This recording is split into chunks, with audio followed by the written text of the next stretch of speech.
পার্টির কো চেয়ারম্যানের পদ থেকে জিএম কাদেরকে অব্যাহতি দেওয়া হয়েছে। গতরাতে দলের চেয়ারম্যান হুসাইন মোহাম্মদ এরশাদ স্বাক্ষরিত চিঠিতে তথ্য জানানো হয়। এতে দায়িত্ব পালনে ব্যর্থতা এবং দলের মধ্যে বিভেদ সৃষ্টির অভিযোগ আনা হয় জিএম কাদেরের বিরুদ্ধে। তার কর্মকাণ্ডে দলের অন্য নেতারাও বিব্রত বলে জানানো হয়। তবে জাতীয় পার্টির প্রেসিডিয়াম সদস্য হিসেবে তার পদ বহাল থাকবে। বিরোধী দলীয় উপনেতা হিসেবে থাকার ব্যাপারে দলের সংসদীয় কমিটি সিদ্ধান্ত নেবে বলেও জানান এরশাদ। এদিকে তার বিরুদ্ধে আনা সব অভিযোগ অস্বীকার করেছেন জিএম কাদের।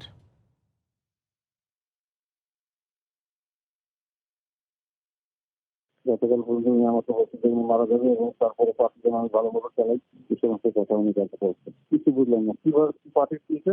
পার্টি তো চেয়ারম্যান সাহেব আছে, আমি তো সবসময় চেয়ারম্যান সাহেবের সঙ্গে কাজই করতেছি। আর পার্টির সাংগঠনিক দায়িত্ব তো আমার না, পার্টির সাংগঠনিক দায়িত্ব হলো চেয়ারম্যান সাহেবের আর মহাসচিব। আমাকে যেটা দায়িত্ব দেয় সেটা আমি করি। সেখানে পার্টি ভাঙার প্রশ্ন করতে পারে। আমি তো চেয়ারম্যান সাহেবের সঙ্গে কালকে প্রোগ্রাম করলাম, প্রতিদিনও প্রোগ্রাম করলাম, কোনো বক্তব্য দেবো না, যেটা সম্পর্কে আমি নিশ্চিত নই, খুবই অসম্ভব একটা বিষয় বলে